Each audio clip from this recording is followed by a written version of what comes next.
In perspective for me just a little bit, though. Now, George Washington said that happiness and moral duty are inseparably connected. Peter Parker's Uncle Ben from Spider-Man said, with great power comes great responsibility.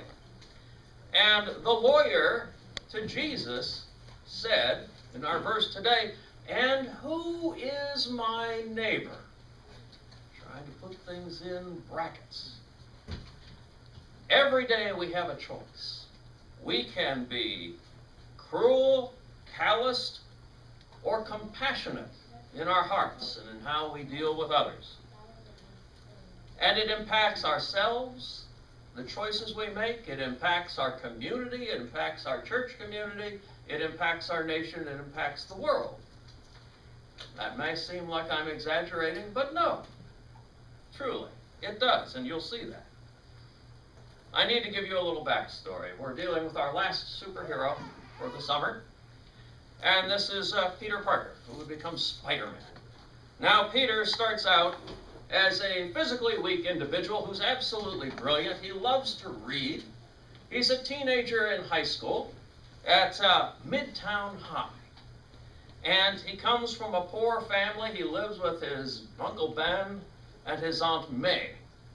And he is a magnet for bullies, as you can imagine.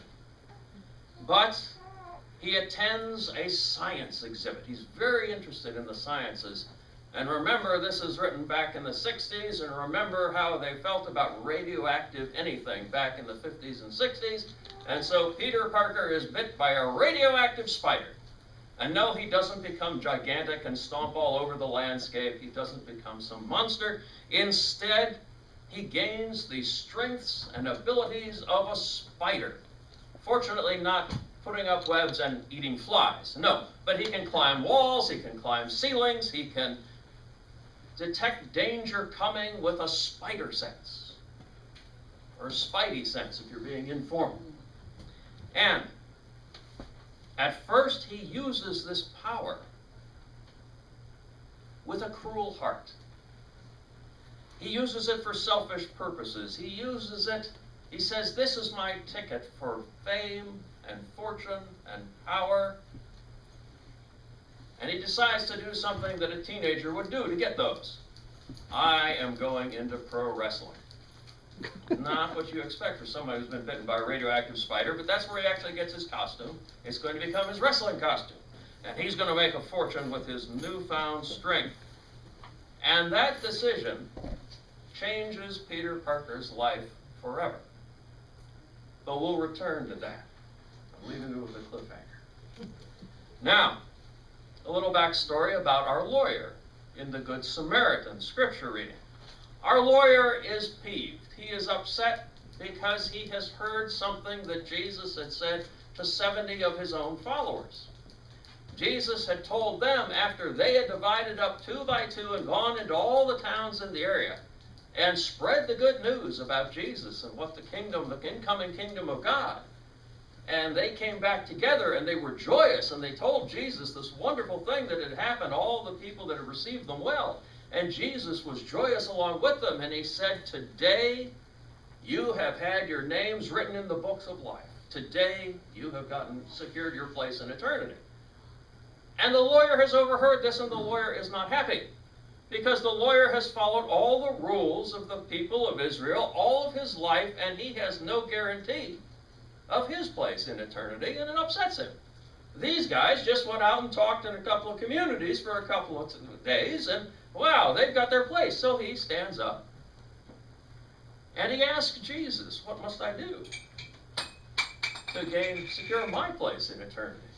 And Jesus, being an excellent rabbi, he turns the question back on the questioner and he says, well, what do you see in the law? What do you read there?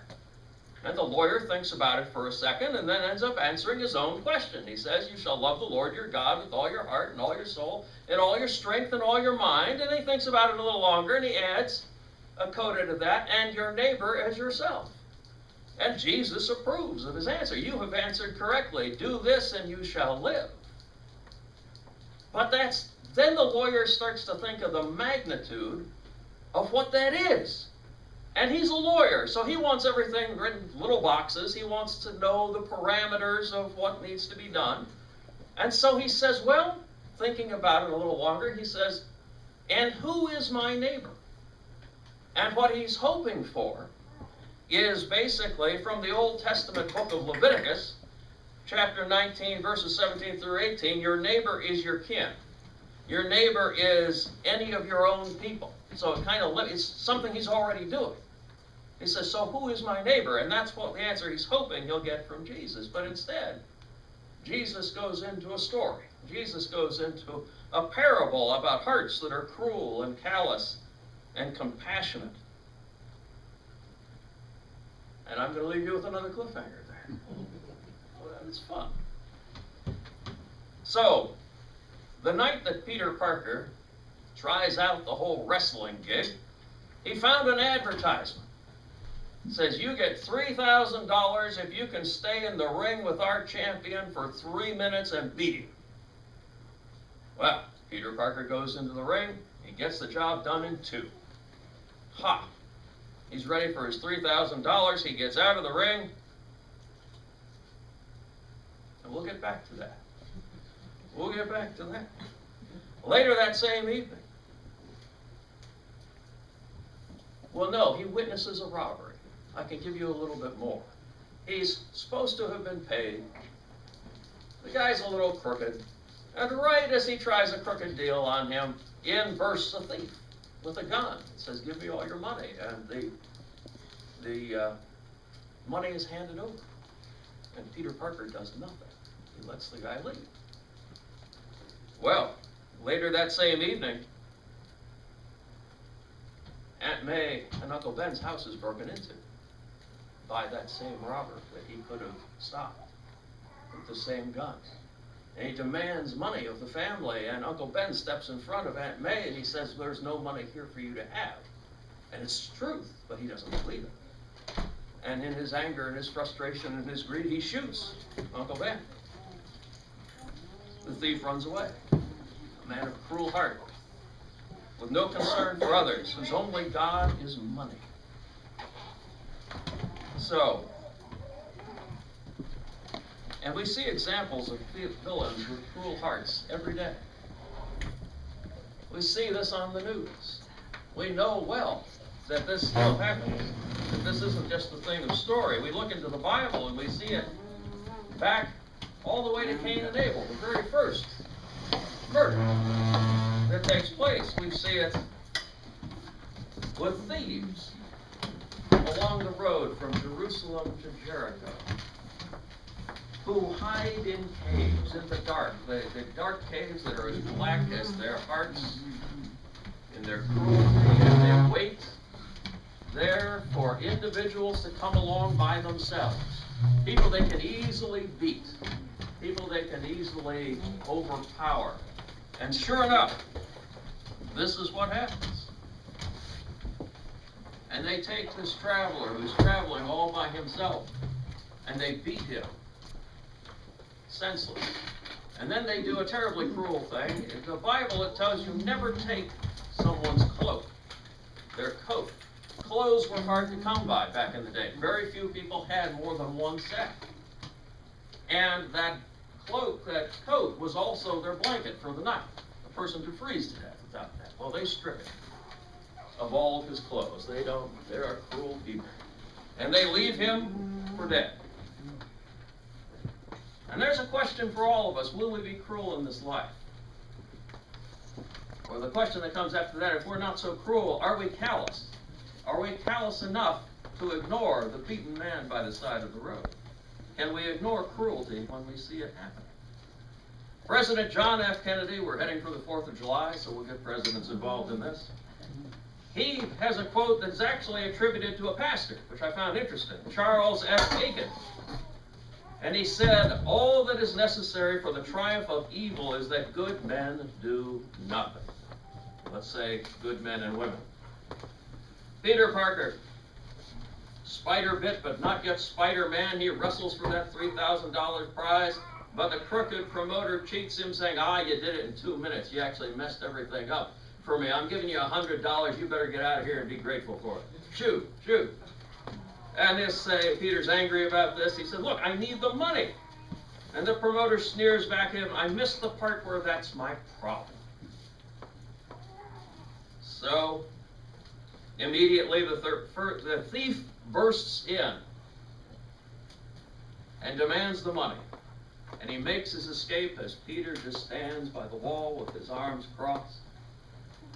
And the promoter whines at him, you could have taken that guy apart. Now he's going to get away with my money. And smirking, Peter responds, I missed the part where that's my problem. So, unfortunately, we know where Peter's calloused-hearted response ends. We see what happens next. We know that Uncle Ben's life will now be forfeit. We also know that we have a calloused-hearted priest and a Levite. A Levite is a temple attendant on the road from Jerusalem to Jericho. Now, they're heading away from business. They don't have to go to work. They're going away from that. They may be going on vacation. And they see this man lying on the side of the road, down there in the ditch, beaten. And what do they do? What did it say in the reading today that they did?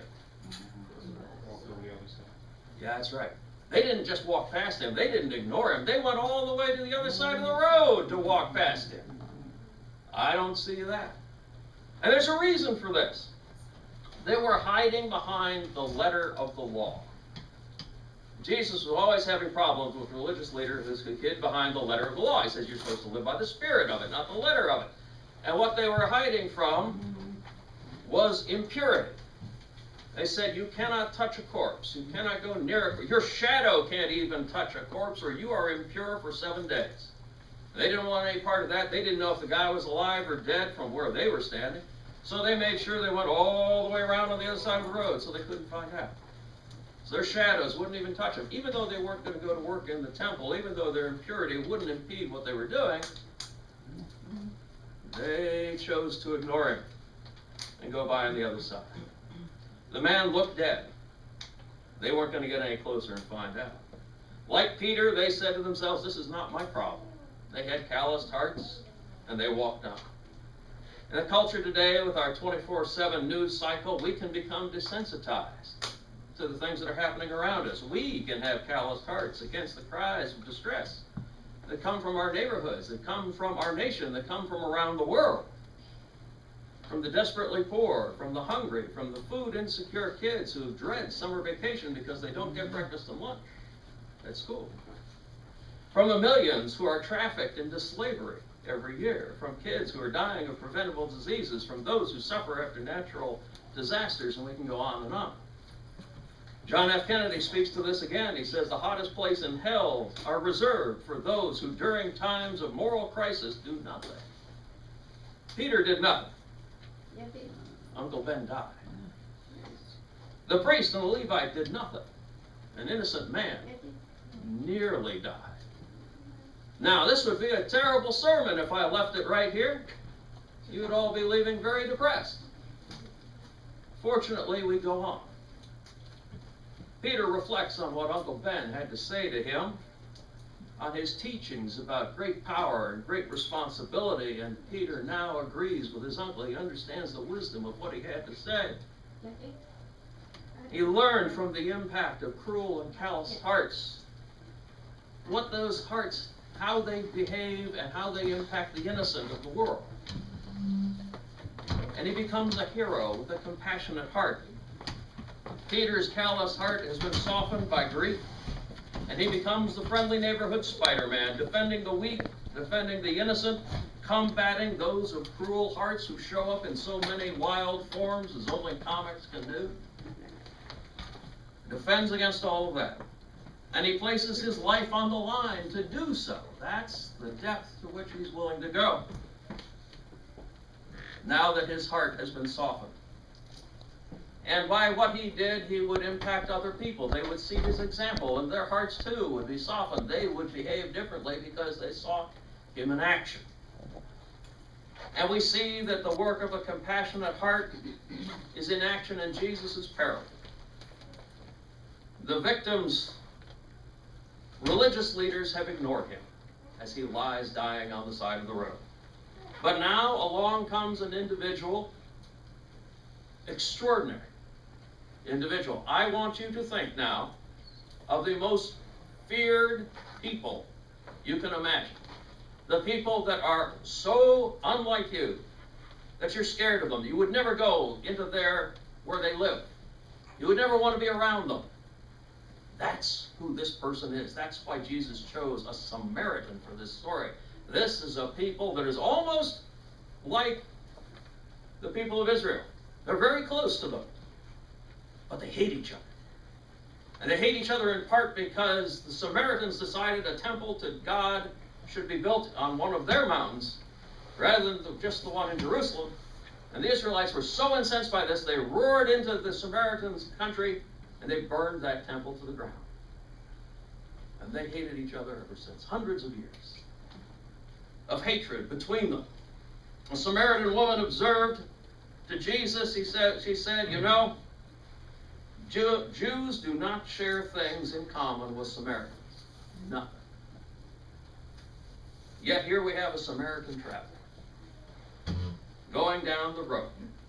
And he does not fear defilement. When he sees that man lying on the side of the road, he is moved to pity. He is moved to compassion. His heart is filled with compassion, and he must act. He goes to this individual. He gathers him up. He cleans his wounds with oil and with wine to disinfect them. He takes his own binding cloth and puts them around the wounds. He picks the man up, puts him on his own animal. He takes them to an inn. He spends the night with them, making sure he gets over the worst of it. And then he goes and finds the innkeeper. And he hands him 2 denarii. It doesn't sound like much today, but that was 2 months' worth of lodging, food, and medical care. And he tells the innkeeper, I'll be back. If it costs more than this, I will pay it to you. Which does 2 things. One, he guarantees to pay all expenses and puts his trust in the innkeeper. But he doesn't put so much trust in the innkeeper that he doesn't remind him that he will return to check on a man who is supposed to be his enemy and make sure he's treated fairly. This is the level of compassion that Jesus is illustrating through a Samaritan. This enemy has gone beyond the limits of the rules of hospitality, which were virtually sacred back in the day. He shows real compassion for this individual. It's extraordinary what he's done. It's like being a superhero. It's like he's a divine messenger. He acts as Jesus himself would act. The lawyer then gets looked at by Jesus, and I'm not sure I'd like to have seen the expression on his face as he looked at the man. And he said, so, which of these 3 was the neighbor to the man who had been beaten and left beside the road? And our lawyer still couldn't say the name of the people he comes from. But he says, in a voice that's emotional, maybe a little strangled, he says, the one who showed him mercy. And Jesus said to him, and he may smile at this point, he says to him, go and do likewise. Now you know the limits of your neighbor. It's everybody, everywhere, anytime you can help. That is a compassionate heart, and that is what Jesus taught the lawyer. Go and do likewise. With great power comes great responsibility, and we're all called by Jesus to do the same. 11 people in Lebanon, Ohio are trying to move in that direction. They're trying to move their hearts towards compassion. They got 11 people who were politically divided, opposite ends of the spectrum, in the great divide of today in politics. And they came together at the invitation of a group called Better Angels. They're trying to bridge that divide just a little bit. And they used the methods of family therapy and marital counseling, and they asked these people to try to understand each other, to try to talk with each other, not at each other, to listen to people's responses, people with different points of view. They asked them to discuss the stereotypes they had for the other side. They asked them to share their personal experiences that reinforce those stereotypes, and to practice enough humility to acknowledge their own faults, and not to bring up the faults of the other side as they understood them. That softened their hearts that day. Didn't necessarily change their point of view, but it was a start. They had compassionate hearts. History shows us that when we are on the wrong side of history, we follow cruel and calloused hearts. We do things that we should not. But when we are at our best as a people, as a church, as individuals, we work in the direction of compassionate hearts. We are like Peter Parker. We are like the Good Samaritan. And we reach out and we help others. We help the least of these. And we find that our true joy comes from service to others. So, don't look the other way when you see injustice in the world and suffering. Don't hide behind the law and say it's not my problem. Hopefully we can learn from others. Hopefully we can avoid learning from the grievous loss of Peter Parker for his Uncle Ben. But instead take up the challenges of Uncle Ben and of Jesus toward compassion. And hopefully every day, with caring, compassionate hearts, we will be able to be somebody else's superhero. We may not be able to climb walls. We may not be able to spin webs or have spidey senses. But if we are compassionate, we can truly be superheroes for other people. Let us pause for a moment of silent reflection.